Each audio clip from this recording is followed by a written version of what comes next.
बिस्मिल्लाहिर्रहमानिर्रहीम। अस्सलाम वालेकुम स्टूडेंट्स, मैं हूं बहरमन नुमान, आपका वर्डप्रेस डेवलपर मेंटोर।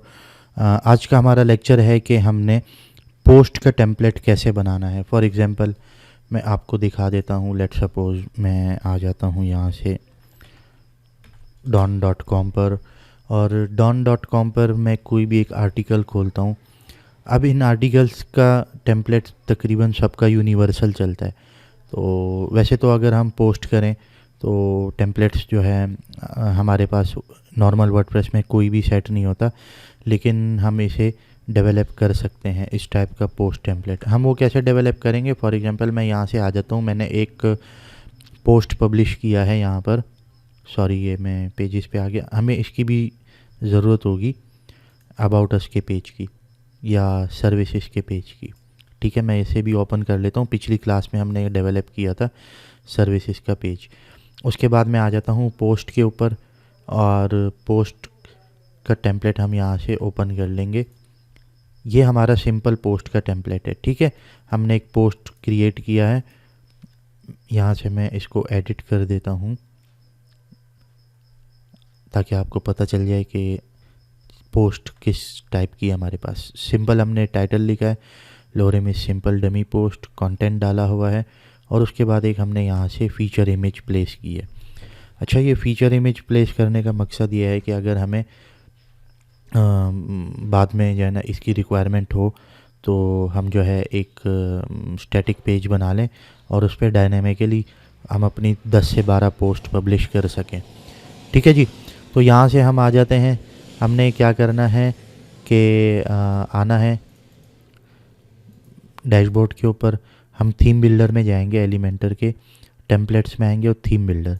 इसको एक्सेस करने का शॉर्टकट ये है कि आपने कीबोर्ड से कंट्रोल शिफ्ट और ई प्रेस करना है, जिसके थ्रू आप जो है थीम बिल्डर की एक्सेस ले सकते हैं। कंट्रोल शिफ्ट ई से भी आ जाता है, और टेम्पलेट्स में जाके थीम बिल्डर पर आप क्लिक करेंगे तो वहाँ से भी आ जाएगा। हेडर आपको बताया था, हेडर कैसे बनाते हैं, फूटर कैसे बनाते हैं, और उसको पूरी वेबसाइट पर पब्लिश कैसे करना है, ये सब आपको मैं समझा चुका हूँ। अभी हम आएंगे सिंगल पोस्ट के ऊपर। अब सिंगल पोस्ट मतलब ये जो पोस्ट का पेज है हमारा, सही है, इसको हमने थोड़ा क्रिएटिव बनाना है। तो मैं यहाँ से आ जाता हूँ, add a new single post template. इसके ऊपर मैंने क्लिक किया, और क्लिक करने के बाद मेरे पास एलिमेंटर का बिल्डर यहाँ पर ओपन हो जाएगा। ठीक है, यहाँ से आपके पास कुछ डमी पोस्ट भी है, लेकिन क्योंकि आपके पास एलिमेंटर प्रो का वर्जन अवेलेबल नहीं होगा जो कि उनकी क्लाउड कनेक्टिविटी के साथ जो है कनेक्ट होता है, और जो एलिमेंटर के प्लगइन क्लाउड कनेक्टिविटी के साथ कनेक्ट होते हैं, आप ये जो है ना पोस्ट के टेम्पलेट्स डाउनलोड कर सकते हैं यहाँ से। लेकिन हम अपना ख़ुद बनाएंगे यहाँ पर। ठीक है, मैं यहाँ से आ जाता हूँ। ये सर्विसेज के पेज पे मैंने बैनर बनाया था, तो यही मैं पोस्ट के पेज के लिए भी यही बैनर चूज़ करूँगा। मैंने इसको सिंपली यहाँ से कॉपी किया, और इससे पहली वाली क्लास में आपको बताया था कि टेम्पलेट पार्ट्स क्या होते हैं। हम इसको सेव भी कर सकते हैं और डायरेक्ट भी यहाँ से कॉपी कर सकते हैं। ठीक है, सेव करने का तरीका आपको बताया था कि आप यहाँ से फिर इसको एक्सेस करेंगे। माय टेम्पलेट्स में जाके आपने अगर जो है टेम्पलेट सेव किया होगा, मैं देख लेता हूँ, शायद हमने यहाँ पर सेव किया हुआ था। तो अगर ये हमारे पास यही वाला टेम्पलेट सेव है तो यहाँ पर ये आ जाएगा। नहीं, ये दूसरा टेम्पलेट है। ठीक है, अच्छा, जैसे ही ये कंटेंट आएगा टेम्पलेट डायरेक्टरी से, तो अमूमन इसकी जो पेज की सेटिंग होती है वो थोड़ी चेंज हो जाती है। पेज लेआउट डिफ़ॉल्ट पर है, हमने इसको फुल विड्थ पर रखना है। ठीक है, और यहाँ से मैं इसको डिलीट कर देता हूँ, और आके ये सर्विसेज का बैनर मैं यहाँ से कॉपी करके यहाँ पर पेस्ट कर देता हूँ। अच्छा, पेस्ट करने के बाद आपने क्या करना है, इस पेंसिल बटन पर क्लिक करना है, और पेंसिल बटन पर क्लिक करने के बाद आप यहाँ पर डायनामिक टैग्स देख रहे हैं। डायनामिक टैग्स के ऊपर क्लिक करेंगे, और यहाँ पर आपके पास आ जाएगा पोस्ट के टाइटल वगैरह आपके पास आ जाते हैं। पोस्ट की date, custom field, post excerpt, post ID, post term, post time, post title. सही है, तो हमने यहाँ से पोस्ट का टाइटल उठा लेना है। एक हमारे पास सिनेरियो ये होता है। सही है, और मैं पेंसिल पर क्लिक करूँगा। क्लिक करने के बाद मैं इसकी एडवांस प्रॉपर्टी सेटिंग में आ जाऊँगा और डिफ़ॉल्ट विड्थ इसको मैं सेट कर देता हूँ। तो अब ये होगा कि मैं जितने भी पोस्ट यहाँ पर पब्लिश करूँगा उस पोस्ट का टाइटल यहाँ पर आ जाएगा। एक तरीका ये होता है। इसका एक और तरीका भी है कि अगर आपके पास डायनामिक टैग्स नहीं खुल रहा है क्योंकि आपके पास एलिमेंटर का प्रो वर्जन नहीं होगा, तो आप यहाँ से डायरेक्ट पोस्ट टाइटल उठा के यहाँ पर प्लेस कर सकते हैं। उससे भी जो है आपका काम चल जाएगा। जैसे कि मैंने यहाँ से ये उठा लिया, सही है। इसको मैं सेंटर अलाइन कर देता हूँ, इसको डेकोरेट कर दूँगा। तो दोनों तरीक़ों से आप जो है एलिमेंटर का पोस्ट टाइटल यहाँ से पिक कर सकते हैं। ये डायनामिक टैग के थ्रू जो है फिर कंटेंट को वहाँ से उठा कर लाएगा। मैंने फ़ॉन्ट साइज़ 60 रख दिया है और वेट मैं इसका 800 रख देता हूँ, ठीक है। या मैं इसको बढ़ा भी सकता हूँ, लेकिन क्योंकि पोस्ट के टाइटल बहुत बड़े होते हैं तो हम इसी के साथ चलेंगे। दोनों तरीके आपको मैंने समझा दिए हैं, दोनों तरीके नोट कर लीजिएगा अपने पास। इसको मैं यहाँ से डिलीट कर देता हूँ। उसके बाद पोस्ट का कंटेंट आएगा, तो कंटेंट के लिए मैंने ये 2 कॉलम्स यहाँ से चूज़ किए और यहाँ ये विंडो बटन है, मतलब ये कॉलम है। मैं इस कॉलम के ऊपर क्लिक कर रहा हूँ, ये देख रहे हैं सेकंड कॉलम सेलेक्ट हो गया। इसकी मैं विड्थ रख लेता हूँ 30%। तो फर्स्ट कॉलम की विड्थ ऑटोमेटिकली ये स्विच हो जाएगी 70% पर। डन हो गया। अब मैं ये 6 डॉट्स पर क्लिक करूँगा और इस पर क्लिक करने के बाद मैं पोस्ट का एक्सर्प्ट यहाँ से पिक कर लूँगा और इसको प्लेस कर दूँगा। तो जो पोस्ट के अंदर टेक्स्ट कंटेंट है जितना भी होगा वो यहाँ से पिक कर लेगा और आपकी ब्लॉग के ऊपर दिखाएगा, सही है।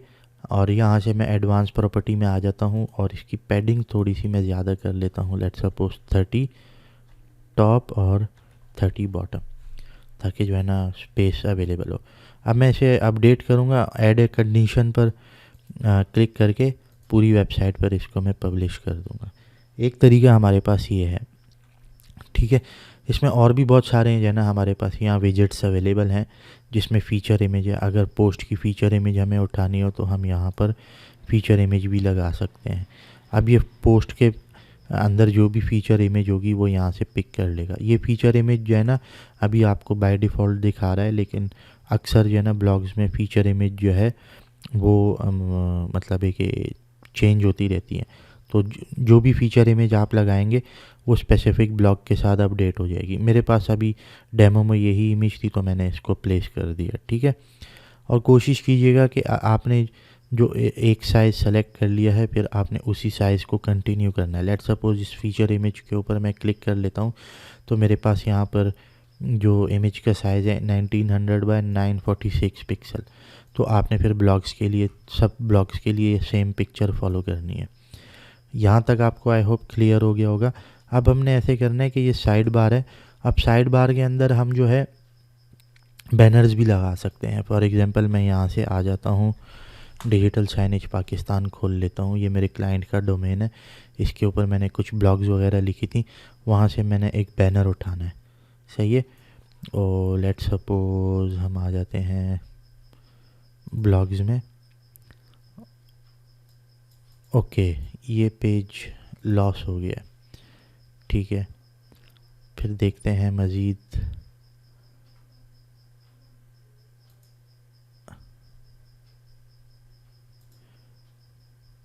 अच्छा, ब्लॉग्स यहाँ पर ये पिक नहीं कर रहा। मैं एक और डोमेन यहाँ से उठा लेता हूँ, videowalldisplay.pk, और इसकी ब्लॉग्स देखता हूँ, ठीक है। यहाँ पर एक बैनर था, वो बैनर मैं उठा लेता हूँ। ये बैनर है, ठीक है। आपने अगर यहाँ पर इस बैनर को, ये अभी GIF की फ़ाइल है, तो आप अपनी वेबसाइट में अगर आपको हर ब्लॉग के ऊपर जो है ये बैनर दिखाना है तो आप इजीली यहाँ से शो करा सकते हैं। लेट्स सपोज मैं यहाँ पर आ जाता हूँ, इमेज का विजेट उठाऊँगा और राइट साइड पे मैं यहाँ पे ड्रॉप कर दूँगा। ड्रॉप करने के बाद मैं ये GIF की फ़ाइल यहाँ पर अपलोड करूँगा और अपलोड करने के बाद मैं इसे यहाँ पर सेट कर दूँगा। तो अब आप देख रहे हैं कि ब्लॉग में जो है ना थोड़ी सी क्रिएटिवनेस आ जाएगी, सही है। यहाँ पर मैं आऊँगा, इस सेक्शन को सेलेक्ट करूँगा। सेक्शन सेलेक्ट करने का तरीका क्या है आपको मैंने बताया है। आप डायरेक्ट यहाँ से भी सेलेक्ट कर सकते हैं और ये 6 डॉट्स अवेलेबल हैं।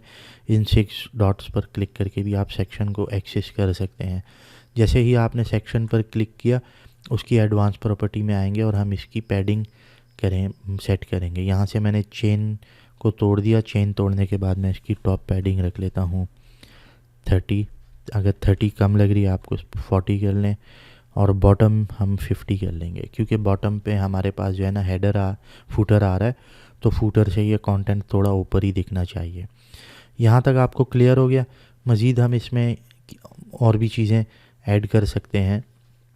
लेट्स सपोज पोस्ट की नेविगेशंस, अगर आपको जो है मल्टीपल ब्लॉग्स दिखाने हैं तो आप इसको भी ऐड कर सकते हैं और बटन्स वगैरह भी आप ऐड कर सकते हैं। लूप ग्रिड एक ऐसा एलिमेंट है, आपको मैं बता देता हूँ। फॉर एग्जांपल आपके ब्लॉग्स थोड़े से बड़े हैं तो आप लूप ग्रिड के थ्रू जो है ना एक टेम्पलेट बना सकते हैं जहाँ पर आपके पास रिलेटेड ब्लॉग्स शो होंगी, ठीक है ना। क्यूरी में आप आएंगे, क्यूरी में आप पोस्ट सेलेक्ट कर लेंगे, ठीक है। और उसके बाद जो है पेजिनेशन, इसको हम छोड़ देते हैं और यहाँ पर हम देख लेते हैं लेआउट। अभी हम लेआउट डेवलप करते हैं, ठीक है। शुरू में थोड़ा सा आपको जो है ना ये प्रैक्टिस करने में इशू आ सकता है, लेकिन आपने जो है मतलब है कि कनेक्टेड रहना है। अच्छा, अभी हमारे पास इससे पहली वाली जो विंडो थी उसमें एक चीज़ आपके पास आ रही थी, मैं यहाँ पे दिखा देता हूँ। लूप ग्रिड कहाँ गया, ये रहा लूप ग्रिड। या मैं यहाँ से नेविगेशन पर जाता हूँ,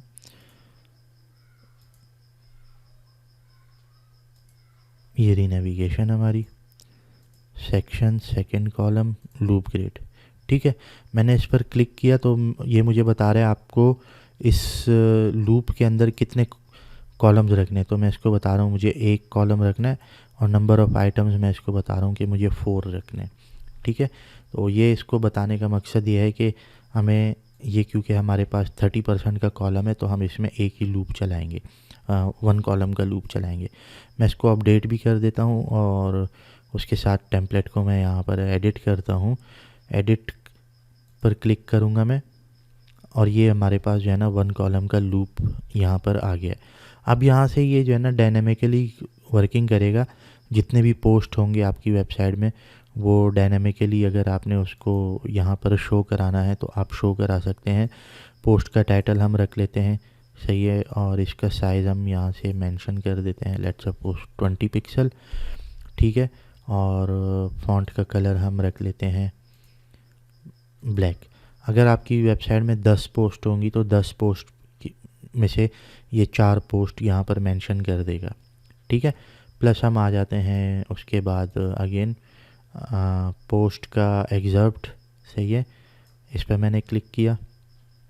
टाइटल के बाद पोस्ट का एग्जर्प्ट आ जाएगा और इसका भी हम फॉन्ट साइज़ यहाँ से उठा लेते हैं 20 पिक्सल। 20 तो बहुत ज़्यादा हो जाएगा, इसको आप 16 पिक्सल कर लें, क्योंकि ये साइड बार है, यहाँ पर इतना लेंदी कंटेंट हम नहीं दिखा सकते। ये जो फॉन्ट का साइज़ है इसको भी हम कम कर लेते हैं, इसको कर लेते हैं 18 पिक्सल, ठीक है। 2 चीज़ें हो गई। अब हम आ जाएंगे अगेन यहाँ पर क्लिक करेंगे और क्लिक करने के बाद फीचर इमेज उठा लेंगे। अब फीचर इमेज जो है ना, जो भी ब्लॉग्स आपके पास होंगी, पहली 4-5 ब्लॉग्स यहाँ पर आपको मेंशन हो जाएंगे। आप यहाँ से पैडिंग वगैरह भी इसकी सेट कर सकते हैं, लेकिन वो हम देखेंगे कि हमारी ये जो पोस्ट हमने टेम्पलेट बनाया ये प्रॉपर्ली वर्किंग कर रहा है या इसमें कुछ अमेंडमेंट्स करनी है। यहाँ से मैं आऊँगा सेव एंड बैक पर क्लिक करूँगा। अभी अगर मेरे पास जो है ना 5 पोस्ट होंगी तो 5 की 5 पोस्ट मुझे यहाँ पर दिखेंगी, क्योंकि मैंने वहाँ टेम्पलेट के अंदर मेंशन किया है कि आपने, मैं यहाँ पेंसिल पर क्लिक कर रहा हूँ कि सिंगल कॉलम में दिखाने हैं, सही है। और उसके बाद आपने यहाँ पर आइटम्स जो हैं वो मतलब 4 आइटम्स दिखाने हैं, ठीक है। इसको मैंने अपडेट कर दिया। मज़ीद हम ऐसा कर सकते हैं कि इसके अंदर यूनिवर्सल टेम्पलेट के अंदर और भी बहुत सारी चीज़ें हम ऐड कर सकते हैं। हम यहाँ पर आ जाते हैं, फॉर्म पर क्लिक कर लेते हैं, कॉल टू एक्शन भी हम यहाँ पर ऐड कर सकते हैं, सही है ना। तो फॉर्म से पहले हम एक टाइटल यहाँ पर मेंशन कर देंगे, हेडिंग टाइटल, और यहाँ पर मैं हेडिंग टाइटल ऐड कर लेता हूँ सही है। और मैं यहाँ पर कुछ भी लिख लेता हूँ, गेट इन टच, ठीक है। अगर आपको ये फ़ॉन्ट समझ में नहीं आ रहा तो आप इसको ट्रांसफॉर्म करके अपर केस में भी कर सकते हैं। अगर इसकी जो कैरेक्टर्स हैं इसमें स्पेस कम आ रहा है तो आप लेटर्स के अंदर थोड़ा सा स्पेस भी बढ़ा सकते हैं, सही है। तो इस तरीके से आप जो है ना फॉर्म को अगर क्रिएटिव करना है, सही है, तो उसके लिए आपको स्टाइल में आके फॉर्म की क्रिएटिविटी के ऊपर वर्किंग करनी होगी। मैंने पिछली क्लासेस में डिटेल में बता दिया था कि आपने फॉर्म को कैसे डेवलप करना है। ये आपके सामने फॉर्म यहाँ पर बिल्ड है, आपने इसी को वहाँ पर पब्लिश करना है, सही है ना। आप इसको कॉपी कर लें, कॉपी करने के बाद आप यहाँ पर आ जाएं और इसको पेस्ट भी कर सकते हैं। तो वैसे तो ये जो फॉर्म है ये कंटेंट के अंदर ही है, कॉलम के अंदर है, तो मैं इसको कॉपी करके यहाँ पर आगे पब्लिश कर देता हूँ। पब्लिश करने के बाद मैं आ जाता हूँ, ऊपर वाला फॉर्म डिलीट कर लेता हूँ और ये जो हमने फॉर्म इस पेज से कॉपी किया था इसको मैंने पेस्ट कर दिया, सही है। पेस्ट करने के बाद मैं क्या करूँगा, यहाँ पर पेंसिल पर क्लिक करूँगा और पेंसिल पर क्लिक करने के बाद मैं आ जाऊँगा इसके बैकग्राउंड कलर के ऊपर। यहाँ से मैं एडवांस में आऊँगा और बैकग्राउंड पर क्लिक करूँगा। बैकग्राउंड पर क्लिक करने के बाद मैं यहाँ से फॉर्म को कलर भी दे सकता हूँ, ठीक है। अगेन मैं एडवांस में आऊँगा, पैडिंग के ऊपर वर्किंग अगर मुझे करनी है मैं इसको 30 पिक्सल कर देता हूँ, सही है। अब आप देख रहे हैं बटन का कलर जो है ना सेम है, तो वो प्रोमिनेंसी उसकी नहीं आ रही। तो मैं यहाँ से फॉर्म में, यहाँ पर मैं दिखा देता हूँ आपको, फॉर्म मैंने सेलेक्ट किया हुआ है, फॉर्म की स्टाइलिंग में आ जाता हूँ और बटन पर क्लिक कर लेता हूँ। बटन पर क्लिक करने के बाद बैकग्राउंड कलर हमारे पास यहाँ पर आ रहा है, इसको मैं ब्लू कर देता हूँ, ठीक है। तो इस तरीके से आप अपनी फॉर्म की स्टाइलिंग भी कर सकते हैं। हर ब्लॉग के नीचे आपको जो है ना ये फॉर्म भी मिलेगा। मैं इसको अपडेट कर देता हूँ और अपडेट करने के बाद मैं यहाँ पर सेव ऑप्शंस पर आ जाता हूँ। डिस्प्ले कंडीशन, डिस्प्ले कंडीशन में आपके पास है इंक्लूड तमाम पोस्ट के ऊपर ये मुझे दिखना चाहिए। अगर आपके पास जो है ना 2-3 कैटेगरीज़ हैं, आप निशेज़ हैं, लेट सपोज आपके पास टेक की एक निश है, एक आपके पास जो है वो रिव्यूज़ की निश है और एक आपके पास जो है वो वीलॉगिंग की नीश है, तो आप हर नीश के लिए अलग अलग टेम्पलेट भी बना सकते हैं। आपने फिर क्या करना होगा कि पोस्ट की कैटेगरी को सेलेक्ट करके और जो है ना अलग अलग टेम्पलेट्स पब्लिश कर देने हैं। टेम्पलेट्स बनाने का तरीका यही है कि आपने कंट्रोल शिफ्ट ई पर आना है। ई पर आने के बाद लेट सपोज मैं यहाँ से आ जाता हूँ कंट्रोल शिफ्ट ई, ये भी आपने प्रैक्टिस कर लेना है। सिंगल पोस्ट पे अगेन आ जाता हूँ, सही है। और आपने एक नया टेम्पलेट बनाना है और उसकी डिस्प्ले सेटिंग में उस कैटेगरी को टारगेट कर लेना है, तो आपकी वो कैटेगरी वहाँ पर फिर शो होगी, ठीक है जी। अब मैं आ जाता हूँ, ये पोस्ट हमने बनाया था, इससे पहले आपको दिखाया था मैंने कि ये पोस्ट बड़ा सिंपल हमें शो हो रहा था, सही है। अब हम देखते हैं कि ये पोस्ट हमें किस तरीके से दिख रहा है। तो मैं इसको डेस्कटॉप वर्जन पर प्रीव्यू कर लेता हूँ और प्रीव्यू करने के बाद देखते हैं कि हमारे पास ये कैसे शो हो रहा है, ठीक है। ये आ गया हमारे पास टाइटल, लोरे में सिंपल डमी पोस्ट, उसका फीचर इमेज आ गया। पोस्ट का एग्जर्प्ट नहीं आ रहा, कुछ यहाँ पर मिस्टेक हुई है। हम आ जाते हैं, इसको यहाँ से एडिट कर लेते हैं और एडिट करने के बाद चेक करते हैं कि मिस्टेक कहाँ पर हुई है।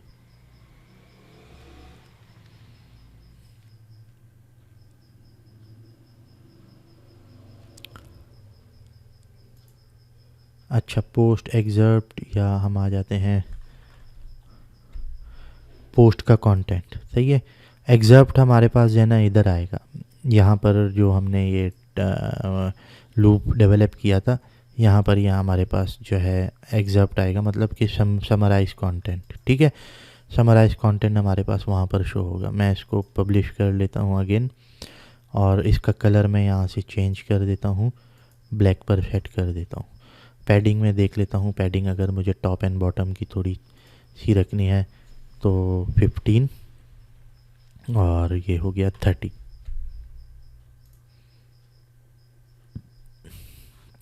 मैंने इसको अपडेट कर दिया है। अपडेट करने के बाद मैं इसको रिफ़्रेश करूँगा। अब आप जो भी पोस्ट पब्लिश करेंगे, आपने जो है ना सिंपल वर्डप्रेस के ऊपर पोस्ट पब्लिश करना है, तो पब्लिश करते वक्त आपके पास जो टेम्पलेट बाय डिफ़ॉल्ट आएगा वो कुछ इन अ सेंस इस तरीके से आएगा। यहाँ पर भी एक मिस्टेक हो गई है, हमने पोस्ट एग्जर्प्ट यहाँ पर सेलेक्ट किया था, यहाँ पर भी हम पोस्ट का कंटेंट प्लेस कर लेते हैं। लेट्स सपोज मैं लूप के टेम्पलेट को एडिट कर लेता हूँ, और एडिट करने के बाद जी ये हमारे पास आ गया पोस्ट एग्जर्प्ट। इसको मैं यहाँ से डिलीट कर देता हूँ। यहाँ पर भी मैं पोस्ट कंटेंट को स्विच कर देता हूँ। ठीक है, स्विच करने के बाद ये हमारे पास पोस्ट का कंटेंट आ जाएगा। लेकिन एग्जर्प्ट में ये है कि आपके पास थोड़ा सा कंटेंट उसका कम आ जाता है, तो एलिमेंटर के अंदर डिबगिंग्स भी होती हैं। सही है, डिबगिंग मतलब है कि अगर कोई फीचर प्रॉपरली वर्किंग नहीं कर रहा तो उसके बहुत सारे रीज़न होते हैं। तो ये है कि लेंथ हम इसको बता देते हैं 20। ठीक है, और अप्लाई टू पोस्ट कंटेंट। ठीक है, और मैं इसको पब्लिश कर देता हूँ। अभी आप देख रहे हैं थोड़ा सा कंटेंट उसका आ गया, और मैं इसको यहाँ से पब्लिश कर देता हूँ। पब्लिश करने के बाद मैंने प्रीव्यू किया, तो प्रीव्यू करते वक्त देख रहा हूँ यहाँ पर पोस्ट का कंटेंट भी थोड़ा सा आ रहा है। अब मैंने क्या करना है, लेट्स सपोज मैंने देखना है कि ये टेम्पलेट प्रॉपरली वर्किंग कर रहा है या नहीं कर रहा। मैं सिंपली डैशबोर्ड पर आ जाता हूँ और एक प्लगइन यहाँ पर मैं ऐड करूँगा। उस प्लगइन का नाम है डुप्लीकेटर। तो यहाँ से मैं आ जाता हूँ Duplicator, add a new plugin पर क्लिक करूँगा, और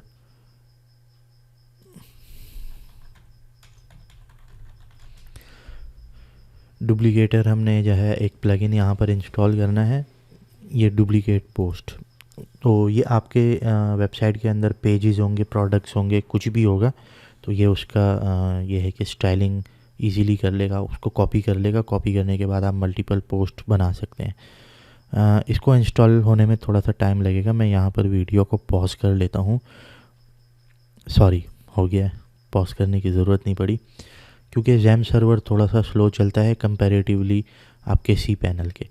ठीक है, अब ये परफेक्टली जो है ना इंस्टॉल हो गया। अब मैं आ जाऊँगा पोस्ट के ऊपर, और पोस्ट के ऊपर आने के बाद यहाँ पर मेरे पास ये कॉपी का एलिमेंट आ रहा है, और मैं इसको कर लेता हूँ लेट्स सपोज 5 टाइम इसको हमें कॉपी करना है।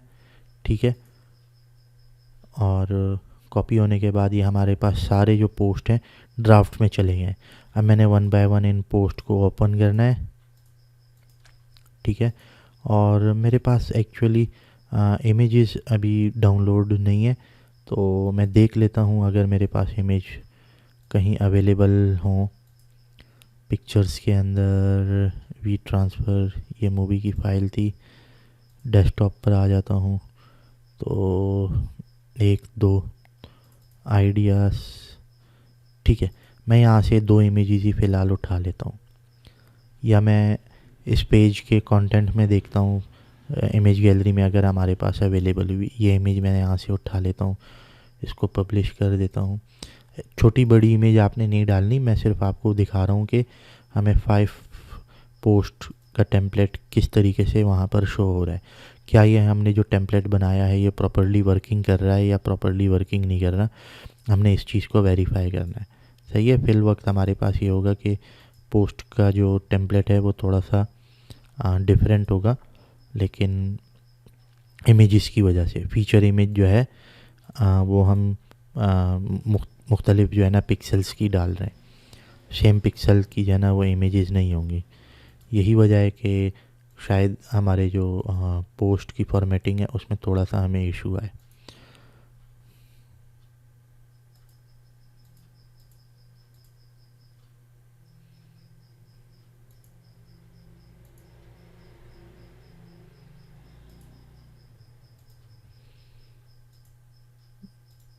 इन 2 को मैं डिलीट कर लेता हूँ, 1 और 2 को। आई थिंक काफ़ी है हमारे पास ये।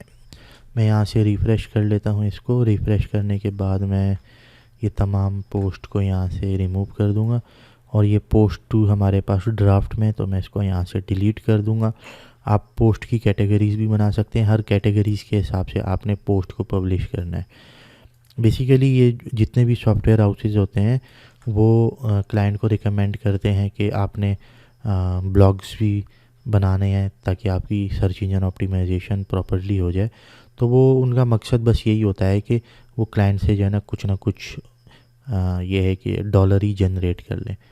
अच्छा जी, हमारे पास एक इशू आ रहा था इसमें, जिसमें पोस्ट टेम्पलेट तो हमने सक्सेसफुली बना लिया था, लेकिन लोड होते वक्त वो हमारे पास शो नहीं हो रहा था। जैसे कि मैं यहाँ पर आपको दिखा देता हूँ कि लोडिंग टाइम के ऊपर जो है वो टेम्पलेट यहाँ पर हमारे पास डिस्प्ले नहीं हो रहा था। तो उसको मैंने डायग्नोस कर लिया, और डायग्नोस करने में मैंने जो चीज़ देखी, ये टेम्पलेट जो है हमारे पास पोस्ट का, हम इसको डिफ़ॉल्ट पर सेट कर देंगे। ठीक है, आपके पास जैसे कि इस पोस्ट का टेम्पलेट बाय डिफ़ॉल्ट सेट है, और उसके बाद मैं आ जाता हूँ एलिमेंटर फुल विड्थ पर, और अगेन मैं इस पर क्लिक करूँगा डिफ़ॉल्ट टेम्पलेट, और मैं इसको अपडेट कर देता हूँ। अपडेट करने के बाद मैं इसको पब्लिश कर देता हूँ। पब्लिश करने के बाद जैसे ही व्यू करूँगा तो मेरे पास जो है ना पोस्ट टेम्पलेट आ जाएगा यहाँ पर। ठीक है, फर्दर मोर ये है कि इसके बाद हमारे पास कौन सा पेज है, ये भी डिफ़ॉल्ट टेम्पलेट पर सेट हो गया। उसके बाद मैं इस पेज को जो है डिफ़ॉल्ट टेम्पलेट पर सेट कर देता हूँ और अपडेट कर देता हूँ। अपडेट करने के बाद जैसे ही व्यू करूँगा तो आप देखेंगे कि ये भी प्रॉपर्ली वर्किंग करेगा। आप ये देख रहे हैं इमेज जो है ना इसी पोस्ट की उठा रहा है, ये कंटेंट भी इसी पोस्ट का उठाएगा ये। सही है, और इसमें एक और चीज़ मैं आपको दिखा देता हूँ। यहाँ पर अगेन ये पांचों पोस्ट में ये रेडी कर लूँ और इसे अपडेट कर देता हूँ। एक चीज़ फिर यहाँ पर मिसिंग है, ये इशू को डायग्नोस करने में मुझे थोड़ा सा टाइम लगा, तो मैं समझ रहा था कि शायद उसकी वजह से जो है ये इशू हमें फेस करना पड़े। मैं आ जाता हूँ अगेन टेम्पलेट बिल्डर में, और टेम्पलेट बिल्डर में आने के बाद मैं सिंगल पोस्ट पर क्लिक कर लूँगा और यहाँ से अपने इस टेम्पलेट को एडिट करूँगा। एडिट करने के बाद मैंने जो लूप बनाया था वो लूप मैंने रिमूव कर दिया है। मैं अब उस लूप को अगेन जो है रिवर्ट करना चाहता हूँ। यहाँ मैंने साइड बार में एक लूप बनाया था, तो मैं हिस्ट्री पर आऊँगा और रिवीजन्स पर क्लिक करूँगा। रिवीजन्स पर क्लिक करने के बाद आप यहाँ पर देख रहे हैं कि तकरीबन 15 मिनट्स अगो हमने ये रिवीजन परफॉर्म की थी। सही है, हम आ जाते हैं 15 मिनट्स अगो में। अब ये हमारे पास तमाम पोस्ट के टेम्पलेट्स यहाँ पर पब्लिश हो रहे हैं। ठीक है, मैं इसे अप्लाई कर देता हूँ। अप्लाई करने के बाद मैं इसे अपडेट कर दूँगा। अच्छा, यहाँ पर अब एक और चीज़ हमारे पास ज़ेरे गौर है, वो ये है कि लेट्स सपोज़ अब पोस्ट का टेम्पलेट तो हमारे पास आ रहा है। सम टाइम्स ये होता है कि राइट साइड बार पे कंटेंट ज़्यादा होता है और लेफ़्ट साइड बार पे कम होता है, या सम टाइम लेफ़्ट पे ज़्यादा होता है और राइट पे कम होता है। तो इंशाल्लाह इसके लिए एक सोल्यूशन है, आने वाले क्लासेस में मैं आपको वो एक्सप्लेन कर दूंगा। ये फ़ॉन्ट का कलर अगेन मैं ब्लैक कर देता हूँ और इसे अपडेट कर दूंगा। अपडेट करने के बाद मैंने आ जाना है सिंपली अपने पोस्ट के ऊपर डैशबोर्ड पर आऊँगा, और डैशबोर्ड पर आने के बाद मैं यहाँ से पोस्ट पर क्लिक करूँगा। अब जो मैं जितने भी पोस्ट को यहाँ पर व्यू करूँगा तो ये प्रॉपरली वर्किंग करेंगे। ठीक है, तो इस तरीके से आपने जो है ना इस लेक्चर में सीखा कि पोस्ट के टेम्पलेट हम कैसे बनाते हैं और उसमें क्रिएटिविटी हम कैसे लाएंगे। ठीक है, तो इसको प्रैक्टिस करें। प्रैक्टिस करने के बाद ये है कि मेरे जो स्टूडेंट्स मेरे साथ इनरोल्ड है, मैं हर स्टूडेंट के लिए एक वर्डप्रेस का अलग लिंक बना रहा हूँ। तो अगर आप अभी तक आपका लिंक नहीं बना तो आप मुझे जो है पर्सनली मैसेज कर सकते हैं, जिसके ऊपर मैं आपकी प्रोग्रेस देखूंगा कि आपने डेवलपमेंट में अभी तक क्या क्या सीखा है और कहाँ तक पहुँचे हैं। आई होप ये लेक्चर काफ़ी आपको काफ़ी कुछ इससे आपको सीखने को मिला होगा। नेक्स्ट हमारी क्लास आ रही है कि हमने कस्टम फ़ॉन्ट्स कैसे ऐड करने हैं। फॉर एग्ज़ाम्पल एक हमारे पास डिज़ाइन आ रहा है और उसमें कस्टम फ़ॉन्ट हमें ऐड करना है, तो कस्टम फ़ॉन्ट को हम कैसे ऐड करेंगे, उसे यूज़ कैसे करेंगे। तो जुड़े रहिए, मिलते हैं इंशाल्लाह नेक्स्ट क्लास में। अल्लाह।